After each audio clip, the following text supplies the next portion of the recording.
مسلمان بشری تقاضوں کی وجہ سے کئی دفعہ بہت ساری غلطیاں کر بیٹھتا ہے، بہت سارے گناہ ہم سے ہو جاتے ہیں، پھر اللہ فضل فرماتا ہے اور دلوں میں احساس پیدا ہوتا ہے اور اللہ تعالیٰ بندہ مومن کو توبہ کی توفیق عطا کرتا ہے۔ اب یہ کہ توبہ کسی شخص نے کی، اللہ کے حضور وہ رجوع لایا، اس نے ارادہ کیا کہ اب وہ اپنے مالک کا فرما بردار بن کر وقت گزارے گا، نافرمانیوں سے اللہ تبارک و تعالیٰ کی بارگاہ کی جتنی بھی اس سے نافرمانی ہوئی ہے اس سے وہ سچے دل سے تائب ہوگا، تو اس کے لیے وہ کیا کرے؟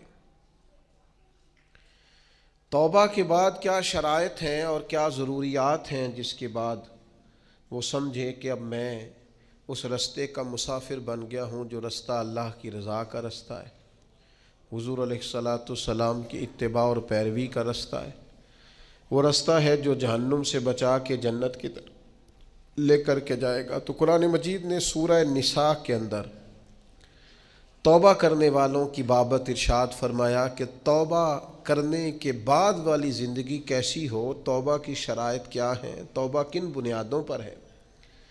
کیا خالی توبہ توبہ پکار لینے سے، شب برات کی رات رو لینے سے، شب قدر کی رات آنسو بہا لینے سے اور اللہ کی بارگاہ میں 2 نفل ادا کر لینے سے توبہ مکمل ہو گئی؟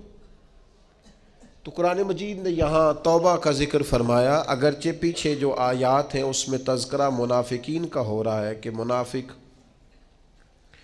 جہنم کے سب سے نچلے طبقے میں ہوں گے، لیکن فرمایا اگر وہ توبہ کر لیں تو توبہ کے بعد کیا کریں؟ فرمایا الا الذین تابوا، مگر وہ لوگ جو توبہ کر لیں، وَأَصْلَحُوا، اور پھر سنور جائیں، پھر اپنے آپ کو درست کریں، پھر اپنی تربیت کریں، پھر اپنی اصلاح کریں۔ اور کیسے کریں؟ وَاعْتَصَمُوا بِاللَّهِ، اللہ کی رسی کو مضبوطی سے تھام لیں،